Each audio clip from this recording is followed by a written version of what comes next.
ദേശീയപാത വികസനം എത്തിയതോടെ ഉരുക്കഴിയാതെ കൊട്ടിയം ട്രാഫിക് കുരുക്കൊഴിവാക്കാനായി യോഗം ചേർന്നെടുത്ത തീരുമാനങ്ങളൊന്നും ഇതുവരെയും നടപ്പാക്കി തുടങ്ങിയിട്ടില്ല. ജില്ലാ കളക്ടർ ബുധനാഴ്ച വിളിച്ചു ചേർത്ത യോഗത്തിൽ കഴിഞ്ഞ ദിവസം മുതൽ നടപ്പിലാക്കുമെന്നായിരുന്നു അറിയിച്ചത്. കുരുക്ക് ഒഴിവാക്കാൻ നടപടികൾ വൈകിക്കുന്നതിനാൽ ജനരോക്ഷവും ശക്തമായിട്ടുണ്ട്. ഞങ്ങൾക്ക് പോലും ഒരു ഓട്ടം പോലും കിട്ടാറില്ല. ഈ റോഡിന്റെ ബ്ലോക്ക് കാരണം രണ്ട് സൈഡിലും വീതിയില്ല. അതുകൊണ്ട് ഈ തിരക്ക് കൊണ്ട് തിരക്കിനെ നിയന്ത്രിക്കാൻ ആരുമില്ല. പിന്നെ കണ്ടുകണ്ട് ഞങ്ങൾ ക്ഷമയറ്റി ഇവിടെ കിടക്കുവായി. നേരം പുറത്ത് വന്നാൽ ഓടിയാ ഓടി, ഓടിയില്ലേ ഓടിയില്ല. കൂലിക്ക് ഓടുന്നവർക്ക് ഒരു രക്ഷയില്ല. ഇവിടുത്തെ ഈ തിരക്കുകൾ, ഈ രണ്ട് സൈഡിലും തിരക്ക്, എന്നാൽ റോഡ് കിടക്കുന്ന യാത്രാ സൗകര്യത്തിന് കൊള്ളത്തുമില്ല, ഒരു തരത്തിലും കൊള്ളത്തില്ല. ഞങ്ങളിത് അനുഭവിക്കുന്നത് ഇപ്പോൾ 2 വർഷമായിട്ടില്ല. 2 വർഷം കൊണ്ട് അനുഭവിച്ചു. എത്ര കാലം അനുഭവിക്കുന്നത് ഞങ്ങൾക്ക് പോലും ഇതുവരെ മനസ്സിലായിട്ടില്ല. എന്താണെന്ന് നമുക്ക് അറിഞ്ഞുകൂടാ. ഈ കാണുന്ന ബ്ലോക്ക് എന്ന് പറഞ്ഞാൽ ഈ സൈഡിൽ വണ്ടികൾ കൊണ്ട് പാർക്ക് ചെയ്യാൻ ഞങ്ങൾ ഇറക്കി ഞങ്ങൾക്ക് പോലും ഒരു ഓട്ടം കിട്ടാറില്ല. വണ്ടികൾക്ക് മാത്രം ഇങ്ങനെ തിരക്കി പോകുന്നുണ്ട്. ഇവിടെ കിടക്കുന്ന മണിക്കൂർ കൊണ്ട് കിടക്കുക. ഞങ്ങൾ നേരം വെളുത്താൽ വന്നാൽ വൃത്തിയാക്കിട്ട് ഉച്ചവരെ വാങ്ങി കിടന്നാൽ 10-100 വിറ്റെങ്കിൽ വിറ്റ് ഇല്ല. അതാണ് ഞങ്ങളുടെ സങ്കടം. ഞങ്ങളുടെ സങ്കടം ആരോട് പറയാൻ പറ്റും? ആരും കേൾക്കാനുമില്ല, ആരോടും പറയാനുമില്ല. എല്ലാം വന്ന പോലീസുകാരെ ശല്യമാണ്. ഇപ്പോൾ കുറച്ച് ദിവസം കൊണ്ട് പോലീസുകാരെ ശല്യമില്ല. പണ്ട് വെട്ടിയടിക്കാൻ ഓടി എണ്ണ പൊങ്ങ കൊടുക്കുക, അതൊരു സ്ഥിരം തൊഴിലായിരിക്കുക. ഞങ്ങളെന്താ വേണ്ടതെന്ന് പറഞ്ഞുകൊണ്ടാണ് ഞങ്ങൾക്ക് കൊള്ളാറ്.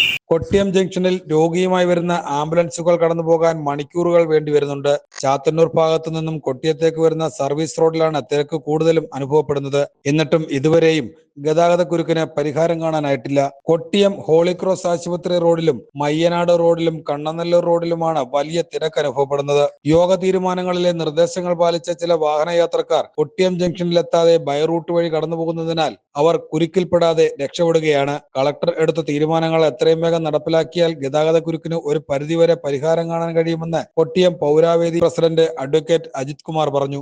പറഞ്ഞോളൂ. ഇവിടെ ഇത്രയും ട്രാഫിക് ബുദ്ധിമുട്ടാണ്, എന്താ കാര്യം?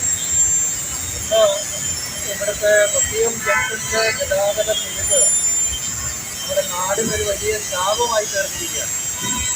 ഇതുമായിട്ട് ബന്ധപ്പെട്ട് നിരവധി ഇടപെടലുകൾ കൊട്ടിയം പൗരവേദി നടത്തിയിരുന്നു. അപ്പം നമുക്കറിയാം, മണിക്കൂറുകളോളമാണ് വാഹനങ്ങൾ നീണ്ട നിരയായി ഇരുവശത്തും കിടക്കുന്നത്. ഏറ്റവും വലിയ വിഷയം ഉണ്ടാകുന്നത് തിരുവനന്തപുരം ഭാഗത്ത് നിന്ന് കൊട്ടിയത്തേക്ക് വരുന്ന വഴിയിലാണ്.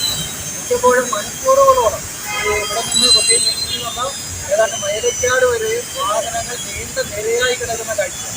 അതുപോലെ കൊല്ലം ഭാഗത്തേക്ക് നോക്കിയാൽ ഏതാണ്ട് പറകുളം മുതൽ കൊട്ടിയം ജംഗ്ഷൻ വരെ മണിക്കൂറോളം വാഹനങ്ങൾ നീണ്ട നിരയായി കിടക്കുന്ന കാഴ്ചയാണ് നമുക്ക് കാണാൻ കഴിയുന്നത്.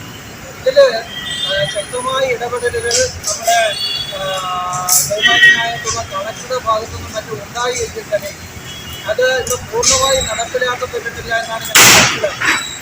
ഇവിടെ കുറേ പരിഹാര മാർഗങ്ങൾ നിർദ്ദേശിച്ചുകൊണ്ട് ഉള്ള പൗരവേദിയുടെ ഇടപെടലിൻ്റെ ഭാഗമായിട്ട് ബഹുമാന്യനായിട്ടുള്ള കളക്ടർ നമ്മുടെ നാഷണൽ ഉദ്യോഗസ്ഥരെയും കരാർ കമ്പനിയും പോലീസ് ഉദ്യോഗസ്ഥരെയും അതുപോലെ തന്നെ RDO മോട്ടോർ മറ്റെല്ലാ സംവിധാനങ്ങളെയും ചേർത്തുകൊണ്ട് ഒരു യോഗം നൽകാൻ കഴിയും.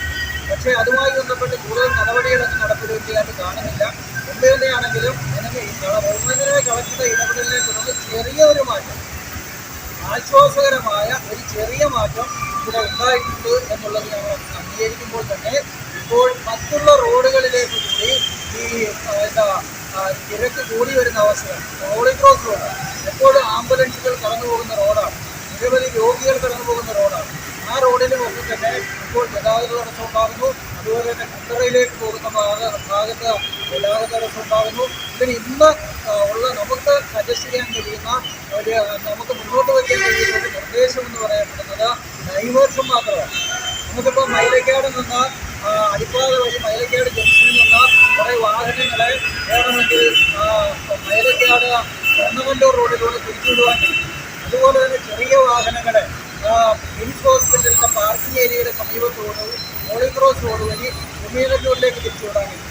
അതുപോലെ തന്നെ ഉമയനല്ലൂർ ജംഗ്ഷനിലേക്ക് വലിയ വാഹനങ്ങളെയും അതുപോലെ തന്നെ ചെറിയ വാഹനങ്ങളെ ഉൾപ്പെടെ ഉമയനല്ലൂർ ജംഗ്ഷനിൽ നിന്ന് ലെഫ്റ്റിലേക്ക് മൈലാപ്പൂർ വഴി കഴുത്തല വഴിയോ കണ്ണനല്ലൂർ വഴിയോ മൈലക്കാട് എത്തുന്നതിനുള്ള സംവിധാനം ഏർപ്പെടുത്താൻ കഴിയും.